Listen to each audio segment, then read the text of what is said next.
Hello friends, मोनोटोल academy में आपका स्वागत है। आज की इस वीडियो में हम पढ़ने वाले हैं general precautions to be taken during specimen collection. So during specimen collection में हम कौन कौन से जनरल प्रिकॉशंस लेते हैं, ठीक है। अब हम स्पेसिमेन कलेक्शन कर रहे हैं फ्रेंड्स, तो हमें पता होना चाहिए कि हमें किस तरीके से प्रिपेयर करना है पेशेंट को, किस तरह से हमें सैंपल लेना है, क्योंकि ये बहुत ही इंपॉर्टेंट होता है उस टाइम पर जब हम सैंपल कलेक्ट कर रहे होते हैं। अगर हम जर्की मैनर से सैंपल लेंगे तो क्या होगा, सैंपल ह्यूमोलाइज होने के चांसेस होंगे, सैंपल की कंडीशन खराब होगी, सैंपल का टेम्परेचर बिगड़ेगा तो उनकी जो वैल्यूज आएंगी वो भी खराब आएंगी, ठीक है। So general precautions to be taken during specimen collection बहुत ही इंटरेस्टिंग टॉपिक है, आप इसे लास्ट तक देखिएगा। So laboratory and health care personnel should be follow current recommended sterile technique including precautions regarding to use the needles and other sterile equipments as well as guidelines for the responsible disposal of the all biological material and the contaminated specimen collected in the preparation. Okay friends, तो basically हमारी जो laboratory and health care personnel जो should be followed क्या करते हैं, स्ट्राइल technique use करते हैं। स्ट्राइल technique का मतलब ये है कि जो आपने देखी होगी कि सिंगल यूज निडल होती है, ठीक है। जब वो हम ओपन करते हैं तो इसका मतलब है कि वो हम यूज करके उसे डिस्कार्ड कर देंगे। सो आजकल क्या है कि जो पेशेंट होते हैं उनको दिखा कर ओपन करना पड़ता है कि हाँ ये सिंगल यूज निडल है। आप उन्हें बताइए कि वो सिंगल यूज निडल है, हम सिंगल यूज निडल यूज कर रहे हैं, ठीक है। उनके सामने वो कैप ओपन करनी है, क्योंकि अगर आप कैप अपने आप ही ओपन कर देते हैं तो उनको पता नहीं चल पाता कि आप सिंगल यूज निडल यूज कर रहे हैं या यूज किया हुआ यूज कर रहे हैं, ठीक है। तो कुछ ऐसे मटेरियल्स आ गए हैं जो सिंगल यूज करके हम उसे डिस्कार्ड कर देते हैं। So biological material recommended specimen collection and preparation. So biological materials होते हैं जो बेसिकली स्पेसिमेन कलेक्शन के लिए हम यूज करते हैं। तो the responsibility to adhere to current recommended design to maintain the safety and both patient of healthcare does not end when the patient is dismissed, ठीक है। सो हमारे जो रिस्पॉन्सिबिलिटी है बेसिकली ये है कि जो रिकमेंडेड डिज़ाइन रिकमेंडेड किया जा रहा है सेफ्टी को मेंटेन करने के लिए, वही हम पेशेंट के साथ मेंटेन करके रखें और उसको फॉलो करें ताकि पेशेंट हमारे साथ डिसमिस्ड ना हो। Preparation. So prior to each collection review specimen requirement. So note the proper specimen to be collected, the amount of procedure collection material, the storage and handling requirements, ठीक है। सो basically क्या है, proper तरीके से specimen collect होना चाहिए। जितने amount में कलेक्ट करना है आपको उतने अमाउंट में कलेक्ट कीजिए, एंड जो प्रोसीजर है आप उसको फॉलो करना है। एंड कलेक्शन के लिए जो मटेरियल है, स्टोरेज है, हैंडलिंग है और जो रिक्वायरमेंट्स है वो भी आपको प्रिपेयर करना है, मेंटेन करना है। सो इसमें काफ़ी सारी चीज़ें हैं फ्रेंड्स। सबसे पहले आपको पेशेंट प्रिपरेशन देखना है। पेशेंट प्रिपरेशन आप देखेंगे, उसके बाद आप क्या करेंगे, स्पेसिमेन को प्रिपेयर करेंगे एंड देन इसको हैंडल करेंगे, स्टोर करेंगे, जो उसकी रिक्वायरमेंट है आप उसको फॉलो करेंगे। सो फर्स्ट है हमारा प्रिपेयरिंग ऑफ पेशेंट। हम पेशेंट को किस तरह से प्रिपेयर करेंगे। So appropriate collection, instruction and information of fasting, diet and medication restrictions when necessary must be provided to the patient in advance. So क्या है फ्रेंड्स, कुछ ऐसे टेस्ट होते हैं जिनके लिए पेशेंट को इंस्ट्रक्शंस देना बहुत ही इंपॉर्टेंट होता है। जैसे कि मेरी पिछली वीडियो में आपने देखा था कि जो OGTT की वीडियो थी उसमें आपने देखा होगा कि उसमें बेसिकली फास्टिंग ज़्यादा रिकमेंडेड है। फास्टिंग रिकमेंडेड है, आप कितने घंटे की फास्टिंग में सैंपल ले रहे हैं, कब लेना है आपको, कितने घंटे उठने के बाद कितने घंटे में सैंपल देना है आपको। तो इसके लिए क्या होता है कि हमें पेशेंट को पहले इन्फॉर्म करना होता है। अगर उन्हें नहीं पता तो हमें उन्हें इन्फॉर्म करना होता है कि हाँ, कुछ पेशेंट एडवांस होते हैं जिनको पहले से ही पता होती है, जिनको नहीं पता होती है हमें उनको इन्फॉर्म करना होता है, ठीक है। सो प्रिपेयरिंग द स्पेसिमेन, हम किस तरह से स्पेसिमेन को प्रिपेयर करेंगे। So all specimen should be labelled in the presence of the patient. अब पेशेंट का जब आप सैंपल ले रहे हैं तो फर्स्ट ऑफ ऑल उनका नेम, उनकी एज, जेंडर मैच करेंगे एंड देन उनसे पूछेंगे एंड देन क्या करेंगे, आप ट्यूब्स पे लेबल करेंगे with the help of marker, ठीक है। So process and store this specimen as required. So process करेंगे, उसको स्टोर करेंगे जितनी स्पेसिमेन रिक्वायर है। So during specimen collection, preparation and submission there is much greater possibility of critical error than during actual testing और examination of the specimen. So अगर हम specimen collection के दौरान प्रिपरेशन करते हैं, सबमिशन करते हैं और जो पॉसिबिलिटी है क्रिटिकल एरर की उसको बहुत ही कम करते हैं, सो क्या करता है इसमें एग्जामिनेशन में, स्पेसिमेन की एग्जामिनेशन में एग्जैक्ट रिजल्ट मिलता है। So error in storage and handling compromises the uses of another words the specimen and the test result, ठीक है। तो हम कह सकते हैं कि जब स्टोरेज में एरर होगा, हैंडलिंग में कॉम्प्रोमाइज करेंगे तो क्या होगा फ्रेंड्स, इसमें टेस्ट रिजल्ट्स पर इफेक्ट पड़ सकता है। अवॉइडिंग कॉमन एरर्स, हम कॉमन एरर्स अवॉइड करेंगे। कौन कौन से ऐसे कॉमन एरर्स हो सकते हैं सैंपल कलेक्शन के टाइम पे, या फिर सैंपल स्टोरेज के टाइम पे या फिर रिजल्ट के टाइम पे। So careful attention to routine procedures can be eliminate most of the errors outline in this section. So क्या है फ्रेंड्स, केयरफुली अटेंशन करना है रूटीन प्रोसीजर, ठीक है। जो रूटीन के प्रोसीजर्स होते हैं उनको काफ़ी अच्छी तरीके से समझाना है, क्योंकि काफ़ी पेशेंट ऐसे होते हैं जो समझ नहीं पाते हैं, ठीक है। उनको प्रॉपर तरीके से समझाएं कि किस तरह से आपको सैंपल देना है, क्योंकि यू आर द टेक्नीशियन, आपको पता होना चाहिए कि कौन सा सैंपल किस तरीके से कलेक्ट किया जाता है। So the complete blood collection material provided maintain the quality of the specimen only when they are used in strict accordance with the instructions provided. अब क्या है, जो कंप्लीट ब्लड कलेक्शन मटेरियल है, अगर आपको ही नहीं पता होगा कि आपको सैंपल किस चीज में लेना है, अगर आप सीबीसी का सैंपल फ्लोराइड ट्यूब में ले रहे हैं तो वो टेस्टिंग खराब है, ठीक है। उस ब्लड सैंपल खराब है, कलेक्शन खराब है, तो वो आपका ब्लड यूज में नहीं है। अगर पेशेंट को सीबीसी कराना है, आप फास्टिंग में सैंपल ले रहे हो, तो वो सैंपल ही खराब हो गया है, ठीक है, वो नहीं चल सकता। सो बेसिकली एक कंस्ट्रक्शन होता है सैंपल कलेक्शन का, स्पेसिमेन कलेक्शन का, ठीक है। उसको किस तरह से हैंडल करना है और किस तरह से इंस्ट्रक्शंस प्रोवाइड कराने हैं हमें, ठीक है। To ensure a sufficient quantity of the each type of specimen indicated for the procedures to be performed, please consult the collection volume and storage requirements published in the directory। So क्या है friends, यहाँ पे अगर आप sample collection कर रहे हैं तो आपको पता होना चाहिए कि कितना सैंपल किस ट्यूब में रिक्वायर है। मैंने आपको ब्लड सैंपल कलेक्शन में बताया होगा, ट्यूब्स दिखाई होंगी, उस पर मार्किंग होती है, ठीक है। आप वीडियो जरूर देखिएगा, उस पर मार्किंग होती है इन ट्यूब्स पे, और जितनी ट्यूब्स से मार्किंग होती है हमें उतना ही सैंपल लेना होता है, क्योंकि उसके अंदर एंटीकोगुलेंट्स प्रेजेंट होते हैं। सीरम सेपरेटिंग ट्यूब को छोड़कर, जो हमारा प्लेन ट्यूब है उसको छोड़कर, बाकी जो ट्यूब्स है हमारी सोडियम साइट्रेट की है, EDTA की है, थायरन डायमंड टेट्राएसिटिक एसिड की है और सोडियम फ्लोराइड की है, इसमें क्या होता है कि हमारे जो उसमें एंटीकोगुलेंट्स प्रेजेंट होते हैं वो उतने ही अमाउंट में उसको प्रिजर्व करके रखते हैं, उतने ब्लड को। अगर आपने ज़्यादा अमाउंट में कर दिया तो ब्लड को प्रिजर्व नहीं कर पाएंगे, कम अमाउंट में किया तो उसमें क्या होगा, एंटीकोगुलेंट्स ज़्यादा हो जाएंगे, जिससे क्या होगा, रिजल्ट पे इफेक्ट पड़ेगा। So note the client charges can not be adjust to be partial specimen submission. So जो क्लाइंट चार्जेस हैं वो ऑब्जेक्ट एडजस्टेड नहीं होते, जो रिफ्लेक्ट पार्शियल स्पेसिमेन सबमिशन होता है उसमें चार्जेस क्लाइंट के एडजस्ट नहीं होते। सो ये ज़्यादा इंपॉर्टेंट लाइन नहीं है, आपको ये ध्यान रखना है कि आपको कितना सफिशिएंट सैंपल आपको कलेक्ट करना है। General specimen collection error.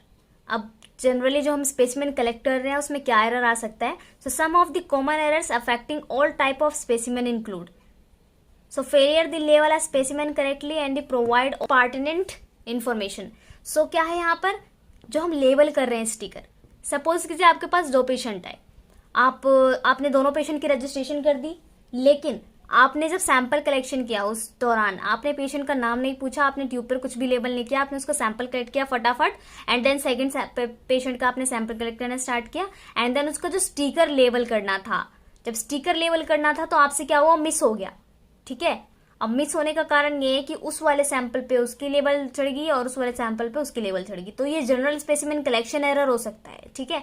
इस एरर में क्या करना है आपको, सबसे पहले जिस पेशेंट का आप सैंपल ले रहे हैं उस पेशेंट की ट्यूब पर सबसे पहले तो आप उसका नाम लेबल करेंगे पेशेंट से पूछकर, ठीक है। So insufficient quantity of specimen run test QNS quantity not sufficient. So basically क्या है, जब हमारा सैंपल क्वांटिटी सफिशिएंट नहीं होता, मशीन रन नहीं कर पाती उतने कम सैंपलों में, तो इस केस में एक जनरल कलेक्शन एरर हो सकता है, क्योंकि आपको जो टेस्टिंग के लिए स्पेसिमेन कलेक्ट करना है वो प्रॉपर करना है, पूरा लेवल तक फिल होना चाहिए, वरना आपका सैंपल कलेक्शन बेकार है, ठीक है, वो क्वांटिटी नॉट सफिशिएंट होगा। So failure to use the correct container for appropriate specimen preservation. अगर आप करेक्ट कंटेनर में करेक्ट सैंपल कलेक्ट नहीं कर रहे हैं तो भी आपका कलेक्शन करना बेकार है, फेलियर है बिल्कुल ही। अब मैंने जैसा कि आपको बताया कि अगर आप कंप्लीट ब्लड काउंट CBC का सैंपल ग्लूकोज की बोतल में कलेक्ट कर रहे हैं, सोडियम फ्लोराइड में कर रहे हैं कलेक्ट, तो वो बेकार है, ठीक है, वो रन नहीं हो सकता। Inaccurate the incomplete patient instruction prior to collection. अगर हम पेशेंट को इंस्ट्रक्शंस दे रहे हैं, उसको इनएक्यूरेट इंस्ट्रक्शंस दे रहे हैं, सपोज कीजिए कि आप शुगर का सैंपल ले रहे हैं, ठीक है, अगर आपने पेशेंट को 2 घंटे की जगह 1 घंटे बोल दिया या 3 घंटे बोल दिया तो क्या होगा, उसके बीच में जो टाइमिंग की इश्यू है वो कम्युनिकेशन खराब है, ठीक है। एक तो, और उसमें क्या होगा, अगर पेशेंट का टाइम ज़्यादा हो जाएगा तो सैंपल की जो रेंज है वो, उसकी जो नॉर्मल रेंज है वो भी खराब हो जाएगी, तो उसके रिजल्ट पे इफेक्ट पड़ेगा। तो ये भी एक इनएक्यूरेट जब हम उसको इंस्ट्रक्शन देते हैं तो भी ये हमारा एक एरर है। So failure to tighten specimen container leads resulting in leakage of contamination of specimen.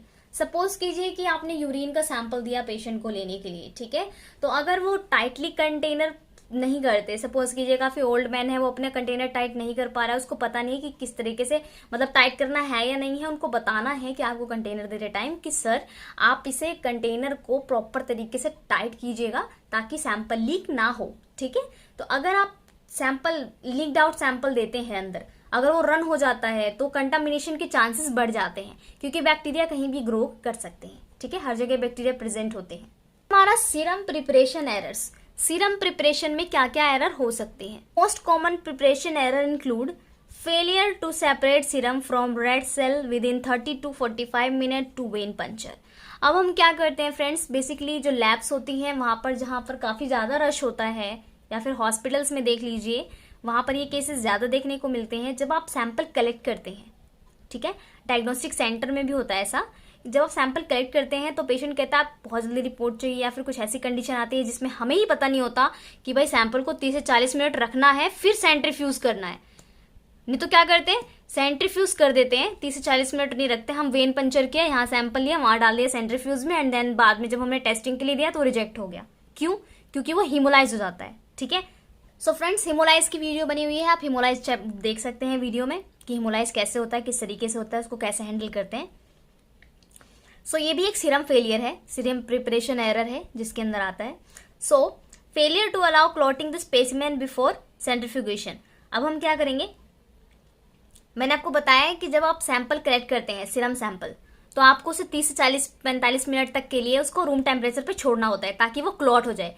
जब वो प्रॉपर तरीके से क्लॉट होता है तभी उसको सेंट्रीफ्यूज करना होता है। अगर आपने सैंपल लेते हैं उसको सेंट्रीफ्यूज कर दिया तो उसमें रेड ब्लड सेल्स जो है वो टूट जाती हैं, तो क्या होता है कि वो सीरम में मिक्स हो जाती है और सीरम रेडिश हो जाता है, ठीक है। So haemolysis, red blood cells broken down the components spilled into serum. तो जैसा कि मैंने आपको बताया कि जब ब्लड हिमोलाइज होता है तो वो सीरम के कंपोनेंट में मिक्स हो जाता है।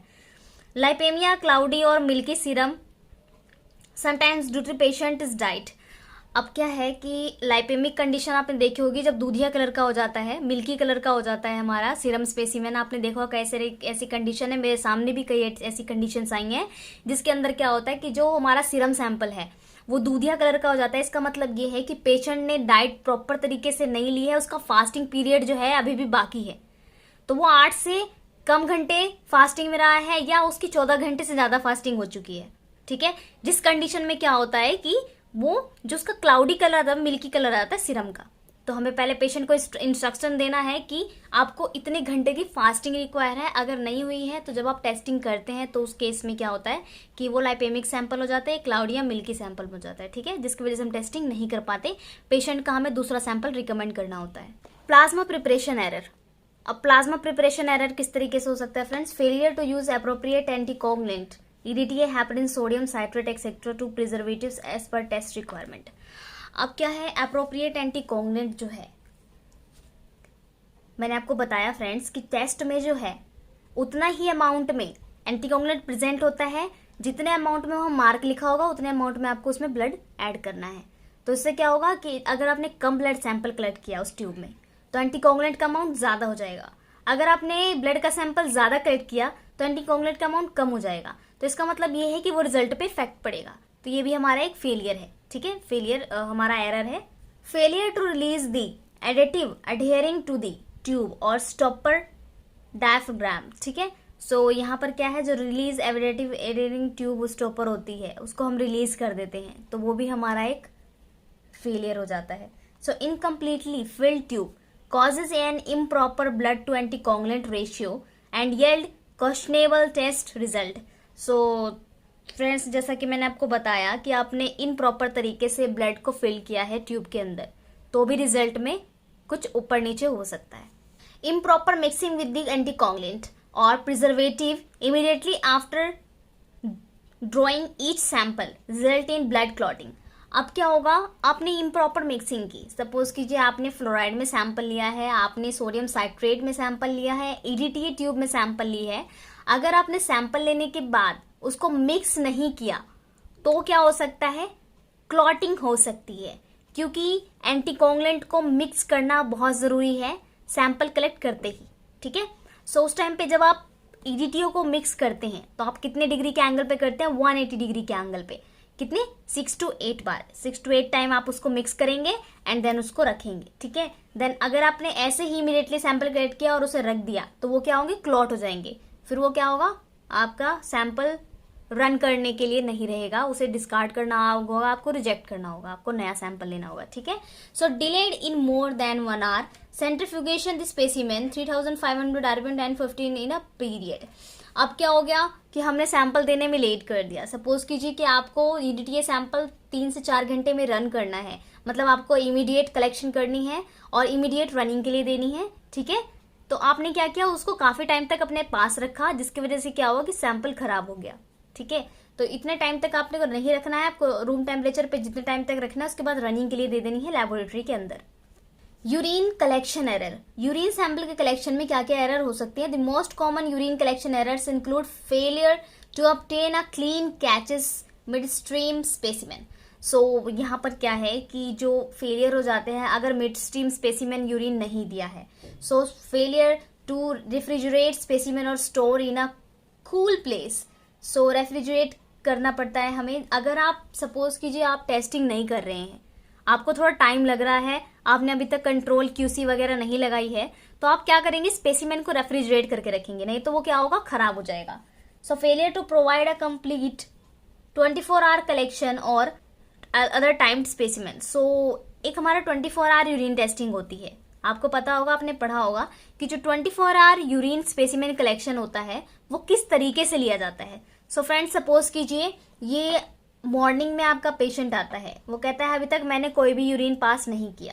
सो उसका जो फर्स्ट मॉर्निंग का सैंपल है वो डिस्कार्ड कर देगा, ठीक है, एंड देन सेकंड सैंपल से कलेक्ट करना स्टार्ट करेगा। सेकंड सैंपल से जब सैंपल कलेक्ट करेगा उस बॉटल में, कंटेनर में, देन नेक्स्ट डे का फर्स्ट सैंपल कलेक्ट करेगा उस कंटेनर में। तो समझ गए आप, जो फर्स्ट डे का फर्स्ट मॉर्निंग सैंपल है वो तो डिस्कार्ड करना है, सेकंड से स्टार्ट करना है। वो सैंपल कलेक्ट करते करते पूरे दिन नेक्स्ट डे का फर्स्ट मॉर्निंग का फर्स्ट सैंपल कलेक्ट करके उसे लैब में सबमिट करना है। तो ये होता है 24 hour यूरिन का प्रोसीजर। तो जितने अमाउंट में 24 hour यूरिन कलेक्ट हुआ है, 24 घंटे में जितना भी यूरिन कलेक्ट हुआ है, हम उसको मेजर करते हैं, ठीक है। Failure to add the proper preservative to urine collection container prior the collection of the specimen in case of 24 hour urine collection। So काफी ऐसी 24 hour urine collection samples होते हैं जिनके अंदर प्रिजर्वेटिव की जरूरत पड़ती है, HCl की जरूरत पड़ती है। सो जितने अमाउंट में, अगर हमने ज्यादा एक्स्ट्रा अमाउंट में डाल दिया तो भी रिजल्ट पे इफेक्ट पड़ सकता है, अगर कम अमाउंट में डाला तो भी रिजल्ट पे इफेक्ट पड़ सकता है, ठीक है। सो इस कंडीशन में क्या होता है, प्रॉपर तरीके से हमें उसमें प्रिजर्वेटिव ऐड करना होता है। हेमोलाइसिस, मैंने फ्रेंड्स हेमोलाइसिस चैप्टर पढ़ा रखा है, अगर आप चाहे तो हमारी वीडियो देख सकते हैं। So in general grossly of even moderately hemolyzed blood specimen may not be acceptable for testing. Hemolysis occur when the red cells rupture and the hemoglobin and their intracellular component spill into the serum. Hemolyzed sample serum or plasma is pink or red, so rather than the normal clear straw or pale yellow color. सो क्या है friends, हम basically जो हिमोलाइज sample होते हैं उसको refer नहीं करते testing के लिए, क्योंकि जो हिमोलाइसिस होता है, जो आरबीसी के एक्स्ट्रा जो मटेरियल होता है वो क्या होता है, स्पिल हो चुका होता है सीरम के अंदर। तो उसमें क्या होती है, टेस्टिंग रिजल्ट होती है उस पर इफेक्ट पड़ता है, नॉर्मल वैल्यू नहीं आती। तो इस कंडीशन में क्या होता है, उसका जो कलर होता है पिंकिश रेड कलर का हो जाता है। सो नॉर्मल जो कलर है इसका स्ट्रॉ है, पेल येलो कलर है, ठीक है, सीरम का। लाइपेमिक सीरम और प्लाज्मा, टर्बिडिटी बोलते हैं जिसको, ठीक है। सो नॉर्मल सीरम और plasma is colour light yellow straw colour. Normal serum plasma का कलर तो आपने देखा होगा, लाइट येलो होता है, स्ट्रॉ कलर होता है। सो टर्बिड सीरम और प्लाज्मा अपीयर क्लाउडी और मिल्की, मतलब लाइपेमिक सैंपल जब आप देखेंगे, टर्बिड सैंपल देखेंगे तो आपको मिल्की दिखेगा और क्लाउडी दिखेगा, ठीक है। तो सीरम और प्लाज्मा में be cloudy due to bacterial contamination और क्रॉनिक और the transient high lipid level of the patient blood. तो फ्रेंड्स अगर आप खाना खा के सैंपल दे रहे हैं तो आपका लिपिड ज़्यादा बढ़ा हुआ आएगा, आपका एचडीएल एलडीएल जो है आपका वीडी कर रहा हूँ, आपका एचडीएल एलडीएल जो है high density lipoprotein, low density lipoprotein, आपका कोलेस्ट्रॉल सब बढ़ा हुआ आएगा अगर आप खाना खा के सैंपल दे रहे हैं। आपका सैंपल भी क्या है, क्लाउडी दिखेगा, मिल्की दिखेगा। तो ये हमारे लाइपेमिक सैंपल होते हैं और टर्बिड सैंपल होते हैं। सो फ्रेंड्स जैसा कि मैंने आपको बताया क्यूएनएस सैंपल, क्यूएनएस सैंपल हम कब करते हैं फ्रेंड्स, जब क्वांटिटी सफिशिएंट नहीं होती सैंपल की। So one of the most common and expensive error in specimen collection is the submission of an insufficient sample for testing. अगर हम इनसफिशिएंट सैंपल टेस्टिंग के लिए देते हैं तो ये क्या होता है, हमारा क्यूएनएस में आता है, quantity not sufficient. So this means that इसका मतलब ये है कि जो that the has to send out the report marked QNS. जब आपको रिपोर्ट, अगर आप कोई भी सैंपल करवाते हैं, सपोज कि उसमें से आपका एक सैंपल क्यूएनएस है, ठीक है, आपने एक सैंपल क्यूएनएस लिया, तो वहां पर क्या होता है, रिपोर्ट की जगह पे आपको क्यूएनएस लिखा हुआ मिलेगा, यानी क्वांटिटी नॉट सफिशिएंट थी आपकी सैंपल की, इसलिए हम आपकी रिपोर्ट नहीं कर पाए। So patient has to be called back to the repeats collection at additional expenses of the inconvenience to the patient and to the physician. अब क्या करेंगे, जो फिजिशियन होते हैं और जो बेसिकली यहाँ पर जो आपको फ्लेबोटोमिस्ट होते हैं, वो क्या करते हैं, पेशेंट से बात करके उनसे प्रॉपर सैंपल लेकर उसकी टेस्टिंग के लिए बात करनी होती है। So to ensure and the adequate quantity of specimen. तो आप जब तब इंश्योर नहीं होते कि पूरी क्वांटिटी आपने स्पेसिमेन की ले ली है, तब तक आपको पेशेंट को बताना है कि सर आपकी जो सैंपल क्वांटिटी है वो सफिशिएंट नहीं थी, तो हमें आपको टेस्टिंग के लिए दोबारा सैंपल लेना है।